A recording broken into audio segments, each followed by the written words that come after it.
where you can smoke marijuana, and what happens if you get caught driving with it in your system. Those details announced by the Manitoba government today. The bill prohibits smoking and vaping weed in outdoor public spaces, building on legislation passed last year that restricts smoking in indoor public places and workplaces, except designated areas in hospitals and end-of-life hospices. This means in some places where both drinking alcohol and smoking cigarettes in certain areas are allowed, smoking marijuana isn't. Manitoba's health minister says they're going above similar legislation to ensure safety in other ways as well. So, we've gone further in a couple of different ways. You'll know that we have set the age of usage of marijuana at 19, which is higher than the usage of alcohol.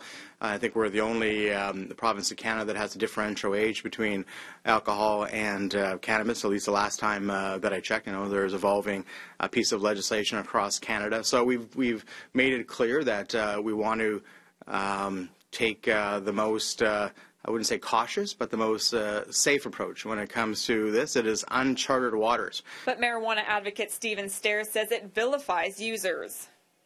Prohibition all over again. This is not legalization. This is a conservative veil on, protecting the public, but meanwhile they're just following their base, people who don't want cannabis to be legalized. It just doesn't make any sense for them to persecute, criminalize, and demonize cannabis users more so than alcohol or tobacco users.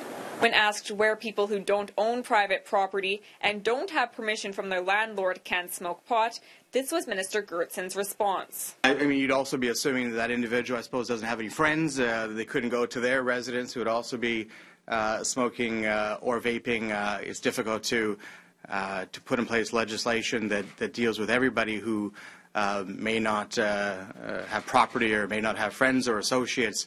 This is about a common interest and a common interest in safety. Well, as a parent, I don't want somebody smoking weed at the park when I take my kids to go play there. But my question is, how are they going to force it at a Snoop Dogg concert or on the Ledge lawn during 420? This bill doesn't apply to marijuana edibles, which the province says they'll look at in the future. The government also announcing its penalties for driving while on marijuana, which are similar to those for drunk driving. If you fail an oral fluid screening test, you lose your license for 3 to 60 days. If you fail a blood test and showed a high level of impairment or mixed alcohol and drug impairment, you can face criminal charges, a 90-day suspension, and vehicle impoundment for 30 to 60 days. If convicted of a high-level or mixed impairment, drivers would face a fine or jail time and driving suspensions for 1 to 3 years. A low-level impairment conviction hands out a max $1,000 fine and discretionary driving prohibition of up to a year. Manitoba's Liberal Party says this bill recriminalizes marijuana in an attempt to generate more revenue, but the Conservative government says their top priorities are health and safety. In Winnipeg, Stephanie Lasuc, City News.